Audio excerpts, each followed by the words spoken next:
નમસ્કાર, નિર્માણ ન્યૂઝની વિશેષ રજૂઆત ઝીરો અવર કાર્યક્રમ સાથે હું છું યજ્ઞ ત્રિવેદી. દર્શક મિત્રો, ઝીરો અવર કાર્યક્રમમાં આજે આપણે ચર્ચા કરવા જઈ રહ્યા છીએ ફરી એકવાર ડ્રગ્સને લઈને. ડ્રગ્સની જે પરિસ્થિતિ અત્યારે હાલ ફરી એકવાર યથાવત જોવા મળી રહી છે. જ્યારે ગુજરાતની વાત કરવામાં આવે તો ગુજરાતમાં એક બાજુ યુથ ક્યાંક ડ્રગ્સના રવાડે જોવા મળી રહ્યું છે, જેમાં મેલ કે ફિમેલની અત્યારે હાલ તો અલગ અલગ વાત નથી થતી, પણ અત્યારે તમામ લોકો જે સમાન એમ કહેવાય ને કે સમાંતર રીતે અત્યારે હાલ તો જે આગળ વધી રહ્યા છે. એમ નહીં કે અત્યારે મેલમાં વધારે હોય કે ભાઈ ફિમેલમાં વધારે હોય એ પ્રમાણેની પરિસ્થિતિ નથી, પણ ક્યાંક બંને અત્યારે બંધાણી બન્યા હોય તે પ્રકારની પરિસ્થિતિ છે. ટોટલ વાત કરીએ 3,958.85 કરોડનું જે ડ્રગ્સ મળ્યું હતું, જેમાંથી 1,187 કરોડનું જે ડ્રગ્સ છે. હું ઓવરઓલ ભારતની વાત કરું છું. ભારતમાં 3,958 કરોડનું જે ડ્રગ્સ મળ્યું હતું, જેમાંથી 1,187 અને આમ ટોટલ જોવા જઈએ તો 1,300 કરોડનું જે ડ્રગ્સ જે ગુજરાતમાંથી ઝડપાયું હોય તે પરિસ્થિતિ સામે આવી છે. જ્યારે આ 1,300 કરોડનું ડ્રગ્સ ઝડપાતું હોય ત્યારે ચોક્કસ એક સવાલ અત્યારે યથાવત જોવા મળતો હોય છે કે આટલા બધા ડ્રગ્સના બંધાણી ગુજરાતમાં ક્યારથી? આ પહેલાં પણ આપણે એક ટોક શો કર્યો હતો કે જેમાં આપણે ચર્ચા કરી હતી કે જે ગાંજાની જે ખેતી હતી તે હવે ઘરમાં પણ લોકો કરવા લાગ્યા છે, અને એમાં પણ ક્યાંક સવાલ એ થતો હોય છે કે ના, આ બધું ઘરમાં કેમ? લોકો અત્યારે હાલ બહાર એમ કહેવાય કે હું તો મેગા સિટીઝની વાત કરું તો રાજકોટ હોય, અમદાવાદ હોય, સુરત હોય અને વડોદરા હોય, તેમાં આ પ્રકારની પરિસ્થિતિ યથાવત જ જોવા મળતી હોય છે. હવે આમાંથી બહાર કેવી રીતે લાવવા તે એક વાત યથાવત જોવા મળતી હોય. પણ સાથે સાથે એક એવી બાબતમાં સામે આવી હતી કે ડ્રગ્સના રવાડે ચડી ગયેલી બહેનને ઠપકો આપતા તે ઘરેથી જતી રહી હતી, અને ક્યાંક ભાઈએ તેને શોધવા માટે હાઈકોર્ટમાં હેબિયસ કોર્પસ પણ કરી હતી. તે પરિસ્થિતિ સામે આવી છે. હવે સવાલ અત્યારે તો એ થતો હોય છે કે ડ્રગ્સના બંધાણી એટલા બધા કે જે ઘર છોડીને પણ અત્યારે તો જતા રહે, પણ અત્યારે ડ્રગ્સ છોડવા માટે તૈયાર નથી, તે પરિસ્થિતિ સામે આવી છે. તમામ મુદ્દાઓ પર ચર્ચા વિચારણા કરવી છે. તમામ મુદ્દાઓ પર ચર્ચા વિચારણા કરવા માટે અમારી સાથે જોડાઈ ગયા છે સાગરભાઈ બ્રહ્મભટ્ટ, કે જેઓ યુથ એક્ટિવિસ્ટ છે, અને સાથે સાથે જ જે ડ્રગ્સના બંધાણીઓ હોય છે તેમને ક્યાંક બહાર લાવવા માટે અને ડ્રગ્સ અવેરનેસ માટે તેઓ કાર્ય કરે છે. સાથે સાથે કશિશ કાપડી આપણી સાથે જોડી ગયા છે કે જેઓ યુથ એક્ટિવિસ્ટ છે અને એ પણ ડ્રગ્સ અવેરનેસ રહીને કાર્ય કરી રહ્યા છે. ડૉક્ટર યાત્રી પટેલ આપણી સાથે જોડાયા છે કે જેઓ સાયકેટ્રિસ્ટ છે અને સાથે સાથે જ ડ્રગ્સ અવેરનેસને લઈને પણ તેઓ કાર્ય કરે છે. આપ ત્રણનું સૌથી પહેલાં તો સ્વાગત છે. સાગરભાઈ, શરૂઆત હું આપનાથી કરવા માંગીશ. સાગરભાઈ, આપણે અત્યાર સુધીની જે પરિસ્થિતિ જોઈ છે, આપણે ઘણી બધી જે ડ્રગ્સ ઉપર પહેલાં પણ ચર્ચા કરી છે કે આ પ્રકારની પરિસ્થિતિ કેમ સામે આવતી હોય છે, અને ક્યાંક એમ કહેવાય ને કે એક બાદ એક જે યુથમાં અત્યારે જે ડ્રગ્સનું પ્રમાણ જે સતત વધી રહ્યું છે તેને રોકવું પણ અત્યારે બહુ જરૂરી જોવા મળતું હોય છે, પણ ક્યાંક તેને રોકાતું નથી, ક્યાંક તેની ઉપર ચર્ચાઓ થાય છે. પણ મેં જે પ્રમાણે કહ્યું કે 1,300 કરોડનું ડ્રગ્સ તો અત્યારે તો ગુજરાતમાંથી જ સામે આવતું હોય છે, તો હવે આને રોકવું કેવી રીતે? પહેલા તો આપનો ખૂબ ખૂબ આભાર અને નિર્માણ ન્યૂઝનો ખૂબ ખૂબ આભાર કે આવા ટોપિકને લઈને વારંવાર આપણે આવી ચર્ચા કરી રહ્યા છે, અને જેટલું મીડિયાના માધ્યમથી મેસેજ પહોંચે એટલો જલ્દી મેસેજ કોઈ બીજા માધ્યમથી ના પહોંચી શકે, તો એની માટે આપનો ખૂબ ખૂબ આભાર. મને એવું પર્સનલી લાગે છે કે આટલા વર્ષો અમે 10 વર્ષ જેવું અવેરનેસના કેમ્પેન્સમાં અત્યારે અમે ઇન્વેસ્ટ કરેલું છે, અને ઓવરઓલ અત્યારે જોયું છે તો ટ્રેન્ડ ઘટવાના બદલે વધતો જ જાય છે. હવે આ વધવાના ઘણા બધા કારણ છે. એક તો એક્સેસિબિલિટી બહુ જલ્દી મળી શકે છે અને મળતી હોય છે. બીજું, જેટલા બી સોશિયલ મીડિયાના માધ્યમ છે અને નેટફ્લિક્સ જેવા માધ્યમ છે કે કોઈ બી આવી ઇન્ટરનેશનલ જેટલી બી તમે વેબ સિરીઝ કે કોઈ બી જોઈ લો તો એમાં 90% કન્ટેન્ટ છે ને એ સબસ્ટન્સ અબ્યુઝના રિલેટેડ હશે. ડેફિનેટલી જે વેસ્ટર્ન કલ્ચરનું આપણું દોહરાપણ છે, જે આપણે વેસ્ટર્ન કલ્ચર પહેલા જઈએ છીએ અને એ જ કલ્ચરને આપણે ફોલો કરીએ છીએ, આ બધા જ માધ્યમ બહુ જ ઇમ્પોર્ટન્ટ છે, અને આપણે ક્યાંક ને ક્યાંક આમાં ફેલ જઈ રહ્યા છે. બહુ જ બધું કામ જે ડિમાન્ડ રિડક્શનનું છે, જે આપણે કરવાનું ક્યાંક ફેલ થઈ રહ્યા છે. ડિમાન્ડ રિડક્શન પર જેટલા બી કાર્યક્રમ અમે કરીએ છીએ એના સિવાયના ઘણા બધા કાર્યક્રમો હજી સુધી કરવા માટે અમે સક્ષમ જેટલા બી રહ્યા છે, એની માટે ઘણા બધા બીજા પ્રોગ્રામ બી બહુ પ્લાન કરવાની જેના માટે સરકાર અને મીડિયા હાઉસના સહકારની જરૂરત પડશે. તો યજ્ઞભાઈ, એવું લાગી રહ્યું છે કે જેટલું બી કામ અત્યાર સુધી અમે કર્યું છે એ ઘણું ઓછું પડી રહ્યું છે અને બીજા કામ કરવાની જરૂર પડી રહી છે. એટલે કે ક્યાંક હજુ પણ અવેરનેસની અત્યારે જરૂરિયાત જોવા મળી રહી છે, અને સ્પેશિયલી યુથમાં અત્યારે, કારણ કે અત્યારે જે પ્રમાણે ડ્રગ્સના બંધાણી અત્યારે તો તેઓ જે થઈ રહ્યા છે ને તેમને અત્યારે તો બહાર લાવવા પણ બહુ જરૂરી જોવા મળતા હોય છે. ડૉક્ટર યાત્રીજી, આપને એક પ્રશ્ન કે જ્યારે ડ્રગ્સની વાત કરતા હોઈએ છીએ, આપ તો એક સાયકેટ્રિસ્ટ છો, ઘણી બધી આવી પરિસ્થિતિ ક્યાંક તમારી જોડે પણ આવતી હશે, ડ્રગ્સના બંધાણી હશે કે તેમને ક્યાંક અત્યારે તો ડ્રગ્સથી બહાર આવવું હશે પણ એ નહીં આવી શકતા હોય, તો તમે પણ ક્યાંક હેલ્પ કરતા હોય. યુથમાં અત્યારે તો જે આ ડ્રગ્સની જે ઘટના સામે આવી છે તેને આપ કઈ રીતે જોઈ રહ્યા છો કે અત્યારે દિવસે દિવસે લોકો બંધાણી બની ગયા છે હવે ડ્રગ્સના? તો જેમ સાગર ભાઈએ કીધું ને કે social media is a big influence, and he's right, like or not just us, everybody is influenced by social media nowadays, and there's a pattern of sensation seeking in youth કે જે પણ કંઈક નવું આવે, they want to seek that sensation. So even drugs, it is like that કે જે પહેલાના drugs છે તો છે જ, જે ઓલરેડી માર્કેટમાં અવેલેબલ છે, પણ એલિસિટ ડ્રગ્સ તરફ બી એ લોકોને વધારે સેન્સેશન પ્રોડ્યુસ થાય છે, and then they try that because everybody else in their circle, or it has been sensationalized in a way where they have to try it. તો એક વસ્તુ એક બેઝિક એ લોકોનો ક્રાઇટેરિયા છે કે કંઈક નવું છે તો આપણે ટ્રાય કરીશું. સો ડ્રગ્સમાં એક પેટર્ન છે યુથમાં જે જોવા મળતી હોય, and we all know that after a certain point the drugs are going to create dependence, the drugs are going to create those withdrawal symptoms, અને એ વારે ઘડીએ આપણે કન્ઝ્યુમ કરવાના જ છીએ. So this is one thing which is there. And તમે કહો છો કે આવામાં જે પેશન્ટ્સ જે છે ટ્રીટમેન્ટ નથી લેતા, તો એમાં સૌથી મોટો જે કોઝ છે ને એ સ્ટિગ્મા છે. કેમ કે પેશન્ટ જે છોકરાઓ છે એ લોકોને તો જે અડિક્શન છે એમને એવું લાગતું જ નથી કે ખોટું કરી રહ્યા છે. જે એમના આજુબાજુના લોકો છે, એમના પેરેન્ટ્સ છે, એમના ફ્રેન્ડ્સ છે, એ જ લોકો જનરલી એમને લઈને આવતા હોય.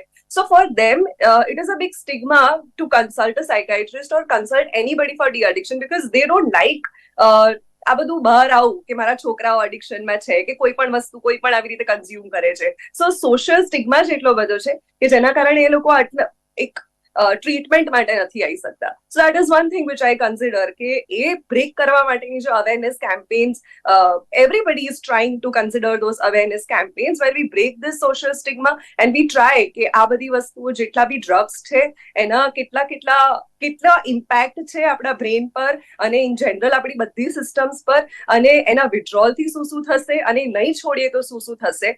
And that is how people can understand કે કોઈ પણ પ્રકારનું અડિક્શન એક ડિઝોર્ડર જ છે સાયકાઇટ્રીમાં કે કોઈ બી મેડિસિનમાં તમે કન્સિડર કરો, અને એની ટ્રીટમેન્ટ ઇમ્પોર્ટન્ટ થઈ જાય છે if you are addicted to it. બહુ સાચી વાત છે. કશિશ, આપને પણ આ પ્રશ્ન કે એક બાજુ આપણે તમે તો ઘણા બધા જે આપણે શોઝ કરેલા છે એની ઉપર, પેલું વચ્ચે ગાંજાની ખેતી ઉપર પણ આપણે જે ટોક શો કર્યો હતો, પણ અત્યારની જે આ પરિસ્થિતિ છે, દિવસે દિવસે જે ડ્રગ્સના બંધાણીઓની સંખ્યામાં જે સતત વધારો થઈ રહ્યો છે, આપ કઈ રીતે જોઈ રહ્યા છો તેને? પણ આ જે ડ્રગ્સની યુઝ કરે છે એ મોસ્ટલી લોકો યુથ હોય છે. આજે અમે જોઈએ છે કોલેજમાં જે બાળકો છે કે કોલેજથી જે જસ્ટ પાસ્ડ આઉટ બાળકો છે, આપણે યુથને બહુ જ કેટેગરાઇઝ કરીએ. 18 થી 25 વર્ષના લોકોને આપણે કહીએ કે આ યુથ છે. હવે આ યુથને એક તો એ લોકોની કને પૈસો નથી, આપણે એવું કહી શકીએ કે એ લોકો કમાતા નથી, તો પણ ડ્રગ્સ ખરીદવાના પૈસા ક્યાંથી આવે છે આપણે એ સોર્સ ઓફ મની જોવાનું હોય. અગર મા બાપ આપે છે તો એમને ઓબ્વિયસલી ખબર નથી કે એમના છોકરા શું કરે છે પૈસા જોડે. એટલી જ ઇઝી અવેલેબિલિટી છે ડ્રગ્સની.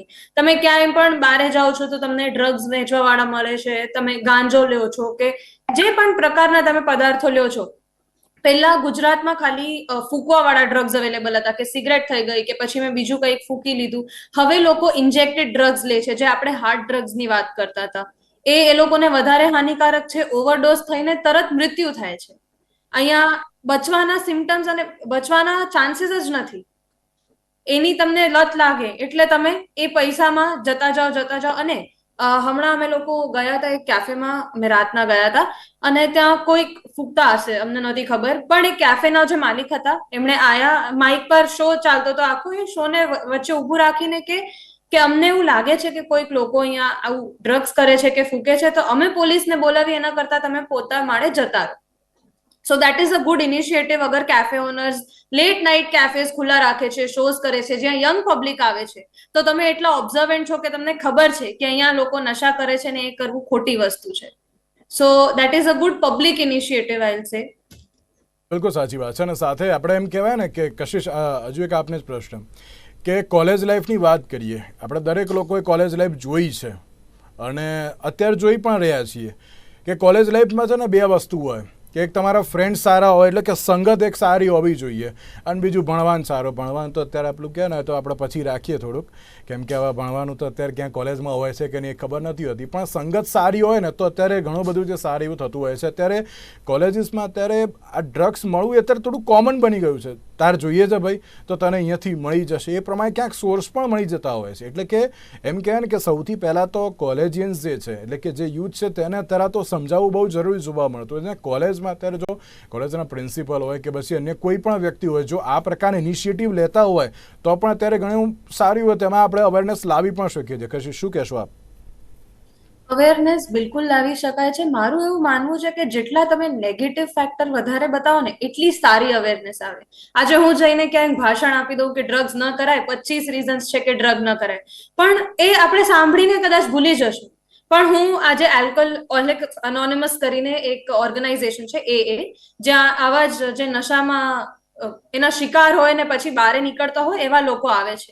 હું એ લોકોની 2 લાઈફ સ્ટોરી લઈ જાઉં કે એ લોકોના વિડીયોઝ લઈ જાઉં કે કઈ રીતે તમારી જિંદગી બરબાદ થઈ ગઈ હતી, તો એ વસ્તુ તમારી જોડે વધારે રહેશે. તમે જ્યારે ડ્રગ કરતા હશો, મે બી પહેલી બીજી વારમાં ખબર નહીં પડે, પણ એ બેક ઓફ ધ માઇન્ડ ચાલતું રહેશે કે અગર હું ડ્રગ કરીશ અને મારી સાથે પણ આવું જ થયું તો એ એક વસ્તુ છે કે તમે કઈ રીતે એમને શીખવાડો છો કે ડ્રગ્સ ના કરાય. ખાલી એક ભાષણ દેવાથી કાંઈ નથી થતું, કોઈ સાંભળવાનું બી નથી.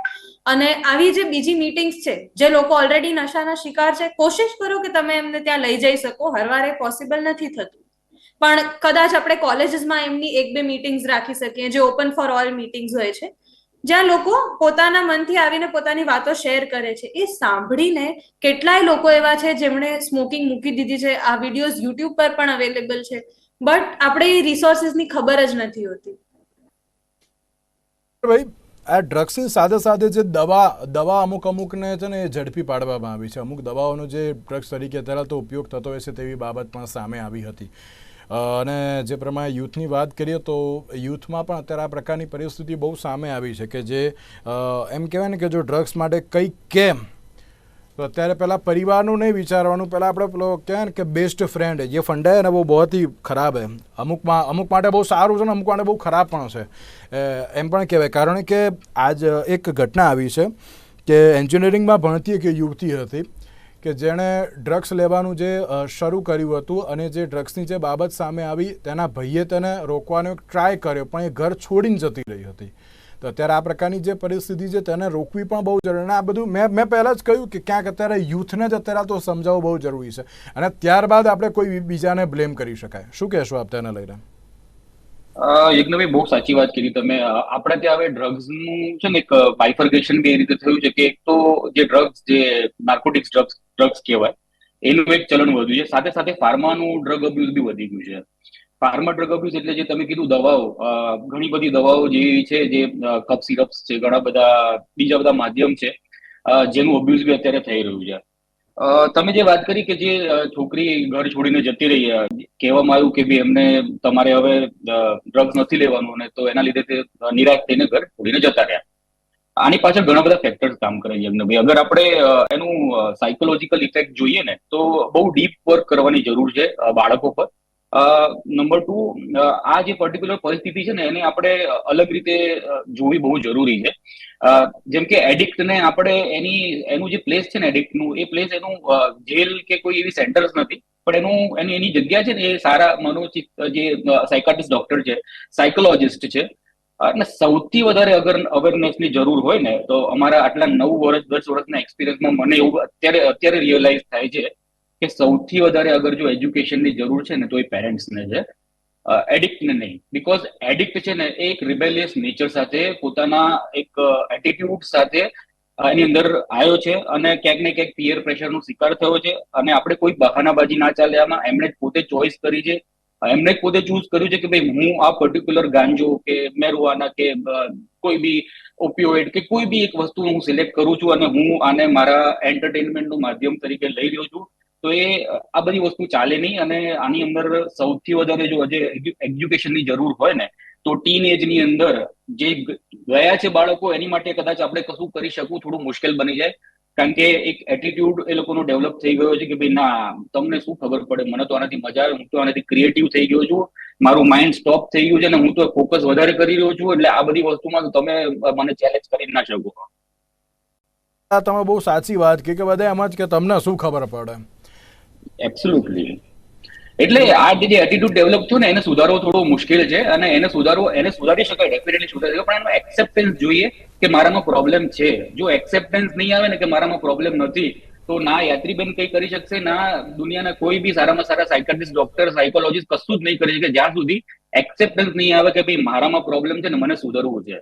તો આ વસ્તુને અગર આપણે બીજી રીતે જોઈએ ને તો અર્લી ચાઇલ્ડહુડની અંદર જે એડિક્શનનો ઇસ્યુઝ છે એ બહુ ભયંકર લેવલે અત્યારે વધ્યું જઈ રહ્યું છે. અમે પેરેન્ટ્સની જોડે કન્વર્ઝન કરતા હોય તો નાના બાળકોની અંદર બી આનું ઇન્ફ્લુઅન્સ આવી રહ્યું છે.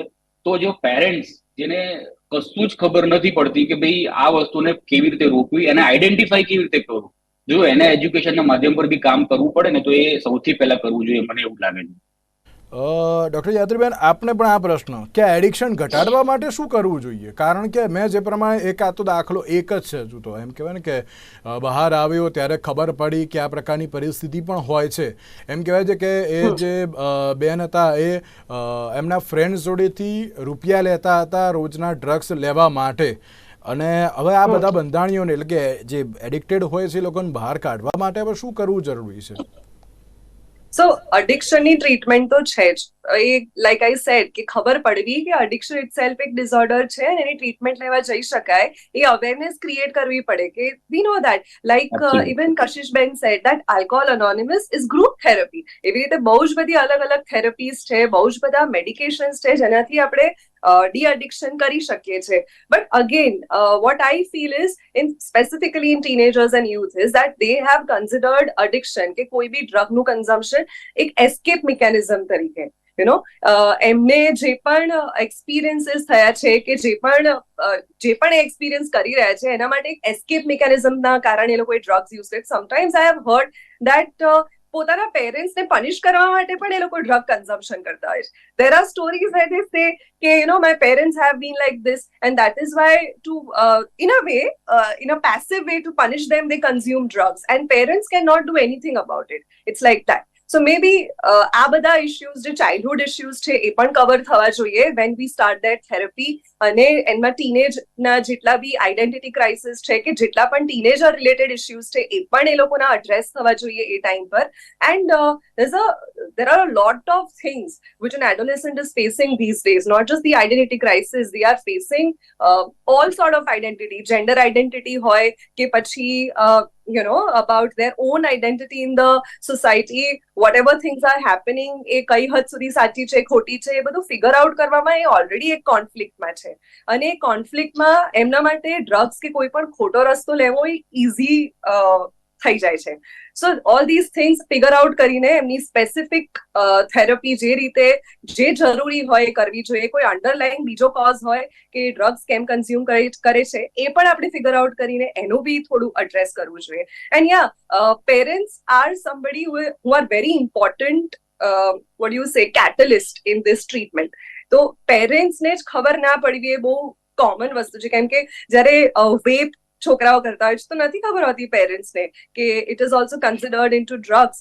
એન્ડ કેનબીઝ માટે બી એવું છે કે કેનબીઝથી કોઈ ડિપેન્ડન્સ તો છે નહીં, તો એમાં શું ફરક પડે છે, ખાલી પાર્ટીઝ ને એવા બધામાં કન્ઝ્યુમ કરવાથી it is okay. So all those things are necessary. I think parents should be educated. પણ ખરી ને કે કોમ્યુનિકેશન ઇઝ મસ્ટ. તમારે પહેલાં વાત કરવી જોઈએ, તમારા મધર ફાધર એટલે તમારા પેરેન્ટ્સ જોડે વાત કરો. ઇવન મેં જે પ્રમાણે કહ્યું બેસ્ટ ફ્રેન્ડ અમુક વાર એમ કહેતા હોય છે કે ના ભાઈ આ બધું તો કૂલ રહેવા માટેનું છે, આ તો કરવું જ જોઈએ, આ ના કરો તો આપણને ના ચાલે, પેલું કહેવાય ને કે આમ શું કહેવાય કિક ના મળે, એવી પણ બાબત ક્યાંક અત્યારે તો જોવા મળતી હોય છે. પણ આ બધું જો ઘટાડવું હોય તો એમાં પણ ફ્રેન્ડ્સ હેલ્પ કરતા હોય છે, ઇવન પેરેન્ટ્સમાં હેલ્પ કરતા હોય છે, અને ક્યાંક હજુ એમ કહેવાય કે જે એડિક્ટેડ પીપલ હોય છે એ ક્યાંક હજુ કોમ્યુનિકેટ નથી કરી શકતા, એમના ફ્રેન્ડ્સ જોડે પણ નથી કરતા, ઇવન પેરેન્ટ્સ જોડે પણ નથી કરી શકતા. તેને લઈને આપ શું કહેશો? મને એવું નથી લાગતું કે છોકરાઓએ પેરેન્ટ્સને કમ્યુનિકેટ કરવું જોઈએ. પેરેન્ટ્સે છોકરાઓની જોડે કમ્યુનિકેટ કરવું જોઈએ. It is the correct pattern of behaviour I feel, કે તેમને ખબર છે કે છોકરાઓ ટીનેજર્સ છે, કે છોકરાઓ એક એડોલેસન્ટ એજ ગ્રુપમાં છે, તો એક સ્પેસિફિક બિહેવિયર જનરેટ થવાનું છે. ઇમ્પલ્સિવ બિહેવિયર, નાની નાની વાત પર પોતાની જીત મનાવવાનો ટ્રાય કરવાનો, ઇમ્પલ્સિવિટી આવે ઘણી બધી વસ્તુમાં. એમના જ પોતાના મેથડ્સ એમને સાચા લાગે, બીજાના કોઈ પણ રોકટોક કે મેથડ્સ ખોટા જ લાગવાના છે એમને. સો એક સ્પેસિફિક બિહેવિયર છે. I think everybody, all of us have gone through that teenage years. Maybe with generation it keeps on changing and today's generation is a little more impulsive, but એ જે factor છે એ બધા parents ને ખબર જ છે કે ટીનેજમાં આવું થવાનું જ છે. સો their communication with their children becomes very important. એ ગમે તેટલા બિઝી હોય, એમના છોકરાઓ જોડે થોડો બી ટાઈમ આપીને કમ્યુનિકેટ કરશે તો તમને ક્યાંક ને ક્યાંક તો ખબર પડી જ જશે કે somewhere they are going wrong and આ એક ટાઈમ છે કે અહીંથી આપણે એમને વાળી લઈએ, યુ નો, એ એમના હાથમાં છે હજુ. સાચી વાત છે. અને અત્યારે કંઈક સવાલ પણ અત્યારે જ જોવા મળતો છે કે હવે તેમને રોકવા કેવી રીતે. જે પ્રમાણે અત્યારે મહિલાની મેં વાત કરી, કશિશ, આપ પણ કઈ રીતે જોઈ રહ્યા છો કે ને અત્યારે હાલ તો આપણે મેલ ઉપર તો ઘણી બધી ચર્ચા કરી કે અત્યારે હાલ મેલ્સ આ પ્રકારની જે પરિસ્થિતિમાં જોવા મળતા હોય છે, બહાર પણ કાઢવામાં આવતા હોય છે, પણ અત્યારે હાલ તો મહિલા જ્યારે આ પ્રકારની પરિસ્થિતિમાં સપડાતી હોય છે, એમ કહેવાય ને કે ના મહિલાઓનું તો ઘણું બધું કાર્ય હોય છે. જે અમુક મહિલાઓ છે અત્યારે તો હોમ સાયન્સથી લઈને સ્પેસ સાયન્સ સુધી પણ કામ કરતી હોય છે અને બીજી બાજુ આ પ્રકારની પરિસ્થિતિ પણ હોય છે. તો હવે તેમને કેવી રીતે બહાર લાવવી જરૂરી છે? તેમને બહાર લાવવા બહુ જ વધારે જરૂરી છે. એમને એ અહેસાસ દેવડાવો કે એ મહિલા છે એ પ્રકૃતિથી અલગ નથી, પણ એ પ્રકૃતિમાં વધારે જરૂરી છે. એમને જે પીરિયડ્સ આવે છે, એ જે રીતે પ્રેગ્નેન્ટ થાય છે, અગર એ ડ્રગ્સ લેશે તો એમના ઉપર એ ડ્રગ્સ વધારે અસર કરશે, જેટલું એ એક મેલ પર કરે એના કરતા વધારે. એમના એ બાળક પર પણ અસર કરશે, એમના પોતાના સ્વાસ્થ્ય પર એ વધારે અસર કરશે. અને મહિલાઓમાં અગર તમે ડ્રગ્સ વધારે કરો છો તો એમની મૃત્યુની ચાન્સીસ પણ વધારે હોય છે. તો એ લોકોને સમજાવવું બહુ જરૂરી છે. ને ક્યાંક મને લાગે છે કે આપણે એક પ્રશ્ન કોઈ દિવસ પૂછતા નથી કે સમજાવવું કઈ રીતે.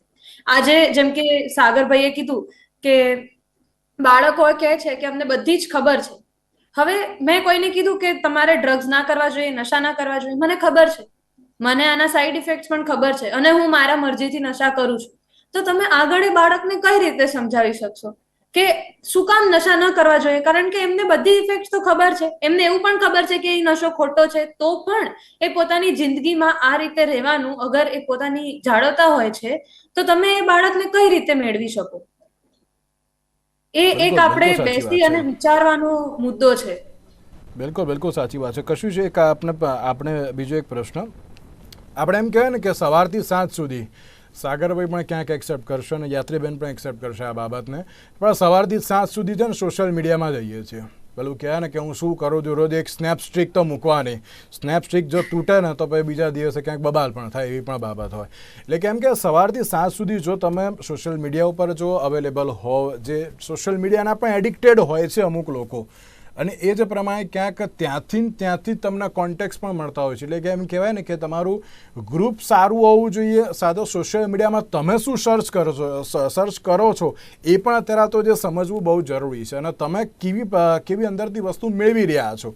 કારણ કે ડ્રગ્સ લેવું કે ના લેવું એ આપણી ઉપર ડિપેન્ડ છે, પણ આપણે કેવી વસ્તુ જોઈ રહ્યા છે એ પણ અત્યારે તો બહુ અસરકારક બનતું હોય છે. શું કહેશો? થોડું ટૂંકમાં કહેજો પ્લીઝ. હા, એકદમ સાચી વાત છે. ઇન્સ્ટાગ્રામ એકદમ અલ્ગોરિધમ પ્રમાણે ચાલે. અગર દેશદ્રોહીના વિડીયોઝ આપણે સર્ચ કરીએ છીએ તો હજી એવા જ આવશે. ડ્રગ્સના વિડીયો સર્ચ કરીએ છીએ તો હજી એવા જ આવશે. સારા વિડીયો સર્ચ કરીએ છીએ તો હજી એવા જ આવશે. મા બાપને પેરેન્ટ કંટ્રોલ જે છે ઇન્સ્ટાગ્રામ પર એટલીસ્ટ ટીનેજ બાળકો માટે ઓન રાખવું જોઈએ. જાસૂસી કરવા નહીં, પણ ખાલી એ જોવા કે એમનું બાળક ક્યાંય ખોટે માર્ગે નથી ચડ્યું. ત્રિબેન, શું કહેશો આપ તેને લઈને? What I feel is કે ઇન્સ્ટાગ્રામ પર જે રીલ્સ ચાલતા હોય છે ને, તો રીલ્સનો ટાઈમ બહુ ઓછો હોય છે. It is either half minute or 1 minute. તો ઓલરેડી લાઈક આઈ સેડ કે ટીનેજર્સ થોડા ઇમ્પલ્સિવ છે, થોડા હાઈપર એક્ટિવ છે, તો એકચ્યુઅલી એ બ્રેન એક્ટિવિટી વધારે છે. કેમ કે રીલ્સ પછી reels it's going to be only short span of attention કે જે લોકો એમાં આપી શકવાના છે, ને પછી પાછું શોર્ટ સ્પેન ઓફ અટેન્શન. સો આ એકચ્યુઅલી ઇન અ વે ઇમ્પલ્સિવિટી વધારતું બી જાય છે ને. Like the algorithm which Kashish Ben said that it is like that કે તમે એકવાર એક વિડીયો સર્ચ કર્યો તો એ જ વિડીયો તમારી પાસે વારે ઘડી આવશે. સો ઇન અ વે આખું બોમ્બાર્ડ થાય છે તમારી ઉપર. એ જેટલા બી તમે થોટ પ્રોસેસ છે આખું એટલું બધું બોમ્બાર્ડ થાય છે ને કે even if you don't want to think about it, you start thinking about it. અવેરનેસના ઘણા બધા કેમ્પ કરેલા છે, કોલેજમાં જાઓ છો ત્યાં બધા એક જ વસ્તુ કહેતા ભાઈ અમને બધી ખબર છે, અમને ના શીખવાડશો. અને જ્યારે આ સોશિયલ મીડિયાની પણ વાત કરી કે સોશિયલ મીડિયાથી પણ આપણે ઘણું બધું શીખી પણ શકીએ છીએ, ના નથી કે અત્યારે ઘણી બધી વસ્તુઓ આપણે શું નવું કરવું છે, શું નથી કરવું, સ્ટાર્ટઅપ કરવું છે, બધું શીખી પણ શકીએ. પણ આ પરિસ્થિતિ પણ સામે આવતી હોય છે કે ડ્રગ્સના બંધાણી પણ તમે બની જતા હો છો. શું કહેશો આપ તેને લઈને?